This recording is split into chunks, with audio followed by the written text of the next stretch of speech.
इस देश में अपने आप को सेक्युलर कहना बहुत बड़े गर्व की बात हो चुकी है और जो धर्म यहाँ पर सदियों से रहा है उस हिंदू धर्म की बात करना ये आज एक तरीके से गुनाह बन गया है, अपराध बन गया है। सबसे पहले तो ये आता है कि हिंदू राष्ट्र ये किसी पॉलिटिकल पार्टी की संकल्पना नहीं है या किसी संगठन की भी संकल्पना नहीं है। ये एक विश्वव्यापक, विश्व के कल्याण के लिए ये पहले से चली आई हुई संकल्पना है।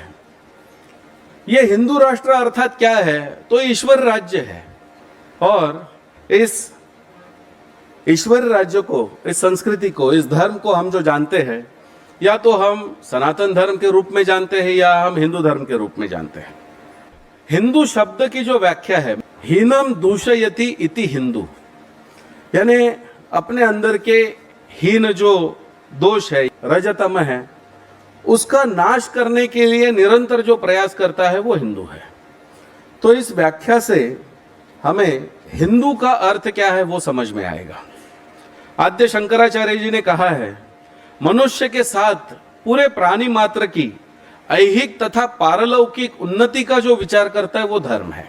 तो इसलिए हिंदू धर्म की जो संकल्पनाएं होती है उसमें वसुधैव कुटुंबकम आता है, कृण्वन्तो विश्वम आर्य आता है, या सर्वेत्र सुखिना संतु सर्वे संतु निरामया का विचार आता है। इसमें हर जगह पर केवल हमारा कल्याण हो, दूसरों का विनाश हो, केवल हम सुखी रहे, दूसरे सब दुखी रहे, ऐसे कहीं पर विचार नहीं है। इसलिए विश्व में कहीं पर भी विश्व शांति का यज्ञ कहीं पर होगा तो केवल भारत में होगा, केवल हिंदुस्तान में होगा। तो हमारी संकल्पना ही विश्व के कल्याण के लिए है। विश्व के कल्याण के लिए सात्विक लोगों के द्वारा चलाया गया राष्ट्र अर्थात ईश्वरीय राज्य, यही है हिंदू राष्ट्र।